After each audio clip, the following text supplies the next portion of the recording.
우리가 함께 읽을 말씀 출애굽기 27장, 요한복음 6장, 잠언 3장, 갈라디아서 2장 말씀입니다. 자, 오늘 말씀으로 함께 나눌 주제는 생명입니다. 곧 우리는 날마다 살아가지만 참된 생명을 누리며 살아가는 것은 별개의 문제입니다. 생명은 저절로 주어지지 않습니다. 자, 성경은 오늘 말씀을 통해서 생명의 근원이 어디에 있는지, 그 생명이 어떻게 지속되고 전해지는지 선명하게 가르쳐 줍니다. 자, 먼저 우리가 누리는 생명은요, 희생에 있습니다. 예수 그리스도의 희생. 그 출애굽기 27장은 성막들과 번제단 그리고 등불에 관한 말씀을 전합니다. 그중 번제단은요, 죄인을 대신해 제물이 죽는 자리였습니다. 출애굽기 27장 1절 2절 말씀 보면 너는 조각목으로 길이가 5규빗 너비가 5규빗의 제단을 만들되 네모 반듯하게 하며 높이는 3규빗으로 하고 그 네 모퉁이 위에 뿔을 만들되 그 뿔이 그것에 이어지게 하고 그 제단을 노스로 싸고. 자, 조각목으로 만들고 노스로 쌓인 이 제단은요, 하나님의 공의의 심판을 떠올리게 합니다. 죄는 반드시 대가를 요구하고 거룩하신 하나님 앞에서는요, 그 누구도 자기 힘으로 그 심판을 피할 수 없습니다.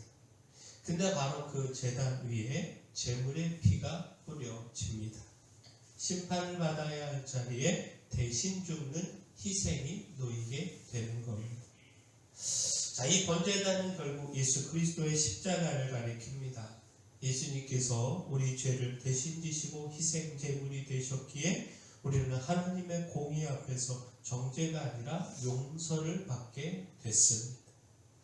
그 생명은 내 결심이나 선한 행위에서 나오지 않습니다. 누군가의 희생을 통해서 주어집니다. 그 희생이 바로 어린 양 되신 예수 그리스도이십니다. 자, 우리는 지금 무엇으로 살 길을 찾고 있는지 돌아보아야 합니다. 우리의 의로움, 노력, 경건으로 하나님 앞에 설 수 있다, 혹 이렇게 생각하고 있지 않는지 살펴야 합니다. 우리의 삶에서 가장 먼저 붙들어야 할 것은요, 다른 어떤 대안이 아니라 십자가입니다. 그러므로 정죄감이나 자기의가 아니라 나를 위해 피 흘리신 예수님의 희생만을 의지하며 생명을 누려야 합니다. 곧 우리는요, 예수님을 통해서 생명을 누릴 수 있습니다. 요한복음 6장은요, 요 오병이어의 기적 이후에 사람들이요, 예수님을 더 열심히 찾는 장면을 보여줍니다. 그러나 예수님은 그들의 마음을 정확하게 드러내시는데, 요한복음 6장 26절 27절 말씀 보면 너희가 나를 찾는 것은 표적을 본 까닭이요 떡을 먹고 배부른 까닭이로다. 썩을 양식을 위하여 일하지 말고 영생하도록 있는 양식을 위하여 하라. 자, 그들은요, 표적이 가리키는 분, 곧 예수님을 본 것이 아니고 떡을 먹고 배부른 경험에 이끌려 예수님을 찾아 나왔습니다. 그래서 주님은 썩을 양식을 위하여 일하지 말고 영생하도록 있는 양식을 구하라 말씀하신 겁니다. 그리고 친히 선언하시는데 요한복음 6장 35절에 나는 생명의 떡이니 내게 오는 자는 결코 줄이지 아니할 터이요 나를 믿는 자는 영원히 목마르지 아니하리라. 자, 사람은 본능적으로 눈앞의 필요에 끌립니다. 배부름, 해결, 안정, 형통을 원합니다. 그러나 예수님은 우리를 거기서 멈추게 하지 않으십니다. 주님은 단지 삶의 문제를 해결해 주시는 분이 아니고요, 죄와 죽음의 문제를 해결하시는 생명의 주님이십니다. 표적보다 중요한 것은 예수님 자신입니다. 선물보다 중요한 것은 그 선물을 주시는 분입니다. 그러므로 우리는 지금 왜 주님을 찾고 있는가, 이것 돌아보아야 합니다.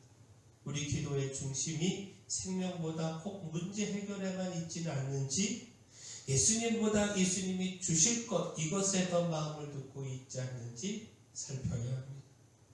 우리의 삶에 정말 채워져야 할 것은 환경이 아니라 주님 자신입니다. 그러므로 우리가 썩을 양식에 매달리는 마음 내려놓고 생명의 떡 대신 예수님을 더 깊이 믿고 붙들기를 소원합니다. 자, 또한 우리의 생명의 삶을 위해서 주목해야 하는 것이 지혜입니다. 곧 주님 안에서 얻은 생명은요, 한 번 받고 끝나는 것이 아닙니다.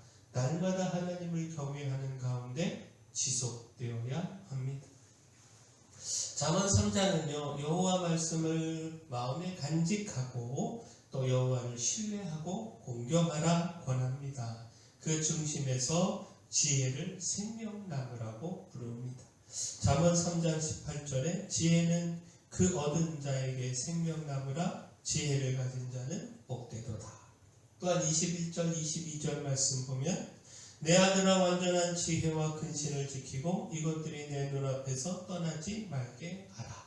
그리하면 그것이 내 영혼의 생명이 되며 내 목의 장식이 되리니. 자, 성경이 말하는 지혜는 단순한 처세나 경험의 축적이 아닙니다. 하나님을 경외하고 그 말씀 안에서 살아가는 겁니다. 하나님 없는 총명은요, 결국 자기 길을 믿게 만들지만 하나님을 경외하는 지혜는 생명의 길로 인도합니다. 그래서 잠언은요, 재물의 처음 열매로 여호와를 공경하라 말합니다. 참된 지혜는 생각 속에만 머물지 않고 삶의 우선순위를 바꾸기 때문입니다. 자, 결국 무엇입니까? 우리가 돌아보아야 할 것은요, 우리가 얼마나 많은 정보를 알고 있느냐가 아닙니다. 지금 누구의 말씀을 따라가고 있느냐, 바로 이것입니다. 우리 삶에서 지혜는 선택사항이 아니라 생명의 문제입니다.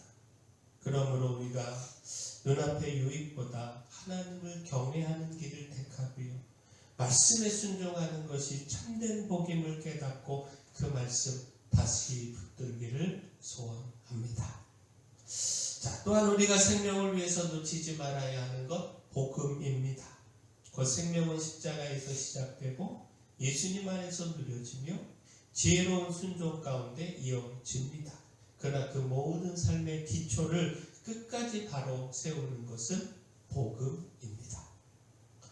자, 갈라디아서 2장은 바울이요, 복음의 진리를 얼마나 분명하게 붙들었는지를 보여줍니다.